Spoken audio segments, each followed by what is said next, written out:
We're learning more about issues plaguing the isolated community of Fort Chipewyan in northern Alberta. Dredging a dock to provide a way out of town revealed a waterfront riddled with potentially harmful carcinogens, something the federal government apparently didn't share. CTV's Andrew Johnson in Fort Chipewyan on allegations of a cover-up. It's pretty scary. Pretty scary stuff. Standing at the waterfront she's known since childhood, April Mercredi speaks to the sentiment and suspicion in Fort Chipewyan, Alberta. To drink the water, to eat the fish, knowing that it's killing us, but yet we still got to do it because we don't have a choice. And we don't want to move. Where are we going to go? Cancer-causing contamination is at the root of their concern. The area around their federally owned dock is contaminated. It's a popular swimming hole and drinking water is sourced nearby. Local leaders say they only learned of the contamination recently, 7 years after the presence of potentially carcinogenic chemicals was confirmed in this government report.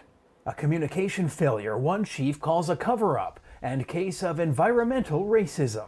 We raised these issues and nobody seems to sound the alarm. The site is listed as a medium priority on the federal contaminated sites inventory, but Transport Minister Anita Anand's office says the area is safe. There is no risk to human health based on the Transport Canada risk assessments that have been done over the years. Whether or not anybody else wants to believe it, I live in this community. I see the people dying of rare cancers. Locals insist they are seeing an unusual number of cancer cases.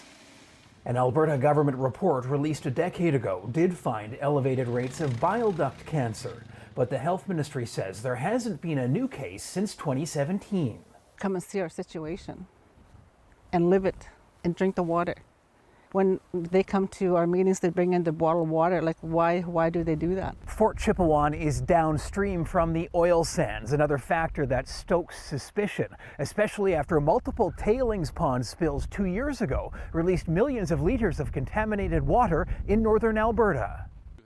Local leaders demanded change in Ottawa. 2 months ago, the Minister of Environment and Climate Change announced a 10-year community-led health study. It seems like the government always tries to hide everything. I have to say that, I'm sorry. They are calling for their drinking water intake to be moved and the dock area cleaned up and dredged. Don't forget about us on the corner of northern Alberta over here. We're fighting for our lives every day. Andrew Johnson, CTV News, Fort Chipewyan, Alberta.